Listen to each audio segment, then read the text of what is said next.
안녕하십니까. 신인근의 군사TV 디펜스 브리핑입니다. 오늘도 역시 아주 중요한 또 흥미로운 군사 안보 국방 무기 관련 소식 알려드릴 텐데요. 오늘은 특별히 두 가지 소식 다 항공모함 소식입니다.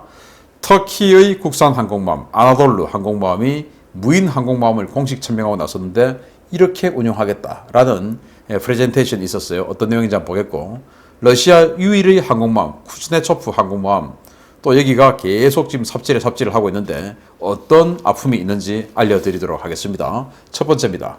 러시아 유일의 항공모함 애드미럴 쿠즈네초프의 일선 복귀가 또 지연됐다는 소식입니다.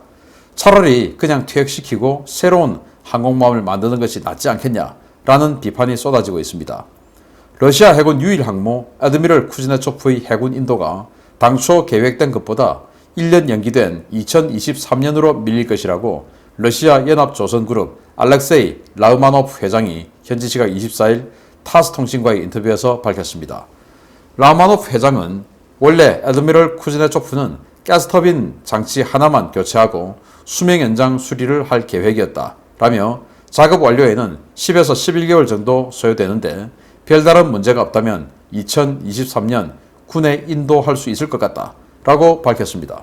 지난 1985년 진수되어 1991년 취역한 애드미럴 쿠즈네초프는 장기 운용에 대비해 지난 2017년 9월 동력 개통과 이착함 시스템, 전자장비 등을 교체하는 개량 공사에 들어갔는데요. 당초 2019년 말에 복귀 예정이던 이 항공모함은 예산 부족과 작업 일정 지연 등의 압제가 겹치며 복귀 일정이 계속해서 지연되어 왔습니다. 그런데 이 항모는 2018년 10월 플로팅 도크의 크레인이 쓰러지며 갑판을 강타해서 비행갑판에 구멍이 뚫리는 사고가 발생하는가 하면 2019년 12월에는 화재까지 발생하면서 해군 복귀 일정이 2022년으로 지연된 바 있는데요. 이번에는 작업 일정 지연을 이유로 또 복귀 지연이 발표되면서 쿠즈네초프의 공사 기간은 어지간한 항공모함 신규 건조 기간과 맞먹는 5년 이상으로 늘어나게 됐습니다. 현재 러시아는 막대한 비용이 소요되는 차세대 항공모함 구상에 대해 아직 명확한 계획을 세우지 못하고 있는데요. 후속한 계획의 부재와 쿠즈네초프 복귀 지연이 장기화되면서 쿠즈네초프의 그동안 퍼부은 돈과 시간, 인력을 차라리 차세대 항모에 투입하는 것이 더 나았을 것이다 라는 비판이 쏟아지고 있습니다. 참 안타깝네요. 쿠즈네초프. 이게 이제 그 냉전 시기 때 말에 미국의 항모 전단에 대응하기 위해서 만들었죠. 그래서 85년에 진수했고, 그렇게 해서 91년도, 그러니까 소련이 해체되기 직전에 취역을 했습니다. 그리고 이 쿠즈네초프의 동생인 바르야그, 그 바르야그는 우크라이나에서 짓고 있었죠. 짓고 있던 중에 소련이 망했죠. 그런데 이제 쿠즈네초프는 소련 해군에 망하기 전에 취역을 했으니까 소련 해군과가 됐고, 우크라이나는 속지주의 원칙에 의해서 그 우크라이나 크림반도의 조선소에서 짓고 있었으니까 이 바르야그는 그냥 우크라이나 소유가 된 겁니다. 속지주의 때문에. 그런데 우크라이나는 항공모함 운용할 생각이 전혀 없는 나라였죠. 그래서 그 바르야그를 중국에다가 4천만 달러를 받고 고철값에 팔았고, 중국은 그걸 가지고 항모로 만들어서 지금 랴오닝 항공모함으로 쓰고 있죠. 근데 이 쿠즈네초프는 그렇게 해서 러시아가 계속 쓰고 유일한 항공모함으로서 활약을 했는데, 이게 이제 엔진이 증기 보일러입니다. 증기 보일러. 뭐 너무 구시대적이지 않습니까? 그래서 이걸 가스터빈으로 바꾸려고 2017년에 입고를 시켰는데, 그렇게 해서 2019년에 다 수리 다 하고 가스터빈을 바꾸고 해서 나오려고 했는데 2018년에 여기 있는 이런 크레인 같은 게 넘어져가지고 갑판을 구멍을 그냥 제대로 물밑까지 내버린 겁니다. 완전히 그냥 구멍이 다 뚫려버렸어요. 그런데 그런 플로팅 도크가 러시아에는 없었던 겁니다. 그래서 노르웨이에서 좀 빌렸어야 되는데 노르웨이하고 러시아하고 사이 워낙 안 좋으니까 빌려줄 리가 없죠. 그래서 중국이 야 우리가 도와줄까 했던데 러시아가 또 중국에 자존심이 있으니까 싫어됐어. 우리가 알아서 처리할 거야 해가지고 이거 이제 자기들끼리 알아서 하다 보니까 엄청나게 오래 걸린 거죠. 그래서 엄청나게 오래 하고 있는데도 불나버린 겁니다. 그래서 그것도 다시 다 진압하고 다시 하다 보니까 아직까지 안 된 겁니다. 그래서 지금 발표하기로 23년도에 다 되겠다. 아직도 지금 2년 남은 거죠. 그런데 그것도 말일 뿐이지 언제 될지도 모르죠. 그래서 17년에 들어갔는데 23년에 나온다. 이거 6년 아닙니까? 그럼 6년이면 진짜로 항공모함 하나 지을 시기죠. 그래서 야 진짜 이럴 것 같으면 지금 스톰급 항공모함 하니 안 하니 돈이 없어서 하니 안 하니 그랬는데 차라리 스톰급 그거 스타트 했으면 됐잖아. 이제 이런 비난도 나오고 있는데 러시아가 냉전시대 때 소련으로서 정말 그 무지막지한 공포를 보여줬던 소련인데 이렇게 항모 하나 제대로 개수하지 못해서 돈이 없어서 이렇게 허덕거리고 있는 모습 보니까 참 격세지감을 좀 느끼네요. 아무튼 중국은 그 바르야그를 사가가지고 바르야그 그리고 그 바르야그를 또 벗겨가지고 산둥함 만들고 또 그 산둥함 만들었던 걸 바탕으로 다시 이제는 캐터필터 사출기로 쏘는 정식 항공모함 003형 지금 다 만들어가고 이러고 있는데 러시아는 아직도 이거 한 척 가지고 어떡하냐 하고 고민하고 있으니 역시 군사력은 경제력이 바탕이 돼야 된다라는 거 한 번 더 느끼게 되겠습니다. 두 번째입니다. 터키가 세계 최초의 드론 항공모함을 내년부터 시범 운영한다는 소식입니다. 육상형 무인 공격기를 대폭 개조한 신형 함재기를 쓴다는데 과연 이 세계 최초의 드론 항모가 제 기능을 할 수 있을지 벌써부터 우려가 쏟아지고 있습니다. 터키가 스페인의 후안 카를로스급 강습 상륙함을 현지 기술 도입 생산해서 F-35B를 싣는 강습 상륙함으로 운용하려 했던 TCG 아나돌로 함이 내년 세계 최초의 드론 항공모함으로 데뷔하게 될 것이라고 터키군 당국이 현지 시각 25일 밝혔습니다. 터키 국방부와 터키 무인기 제조업체인 바이락타르사는 현지에서 열린 항공우주기술 박람회에서 기자들을 모아놓고 이른바 바이락타르 TV3로 명명된 신형 함재 드론 운용 CG와 영상을 공개하며 관련된 세부 정보들을 처음으로 발표했습니다.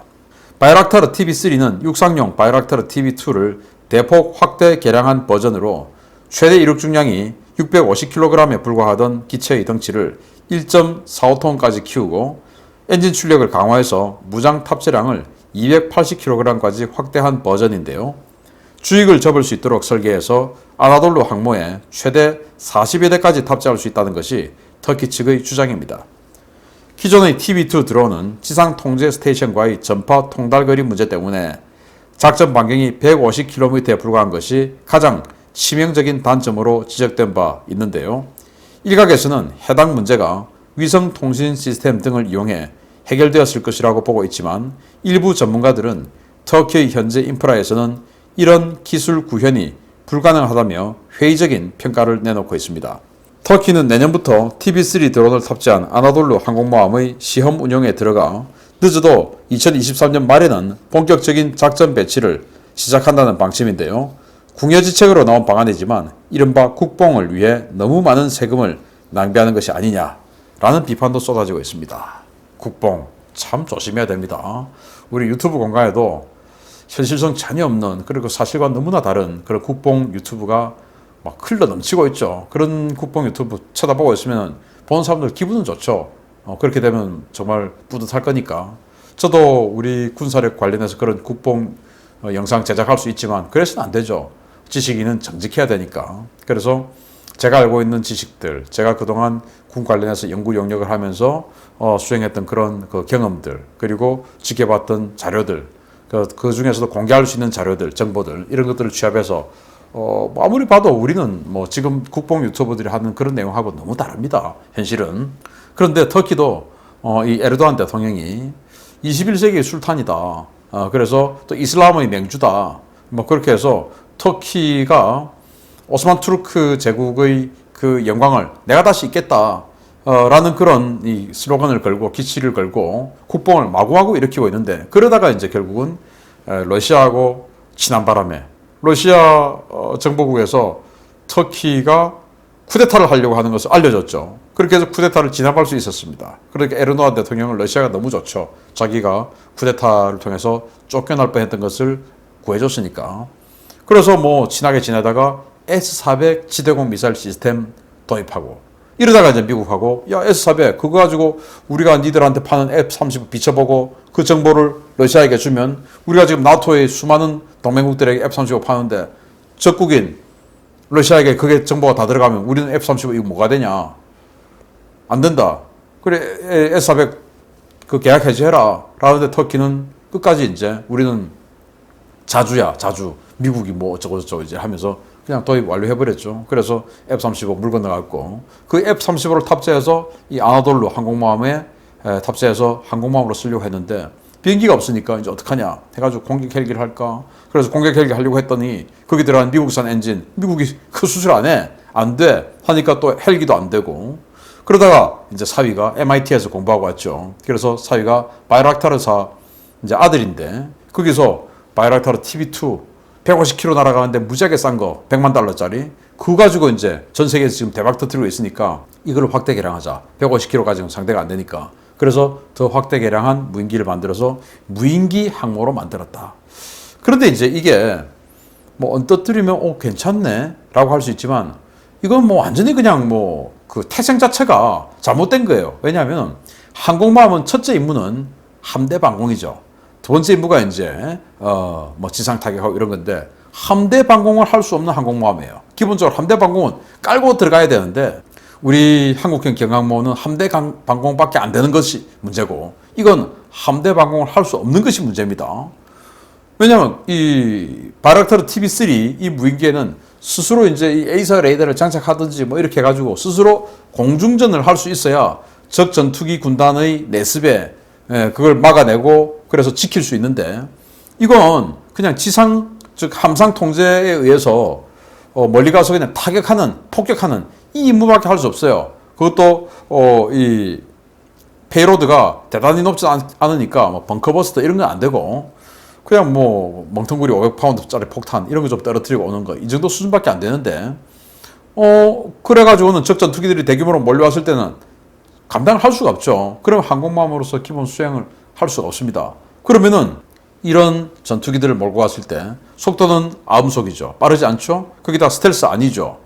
그런데 제공전은 못하고 공중전은 못하고 폭격밖에 못해요. 그 적진 어디 가서 이걸 사용할 수 있겠습니까? 이걸 사용할 수 있는 곳은 그냥 무장단체들 뿐입니다. 공군을 보유하고 있는 정규군하고는 싸울 수가 없는 항모예요. 그런데 일반 국민들은 잘 모르겠죠. 그래서 야 신박한 아이디어야. 미국이 안 주면 어때? 우리도 할 수 있잖아 이렇게 라고 국뽕을 탁 일으키면은 또 아이템 좋습니다. 그런데 실제로는 아무것도 할 수 없는 무장단체만 에게만 사용할 수 있는. 근데 무장단체가 이 비싼 항모를 왜 사용합니까? 그냥 다른 거 하지.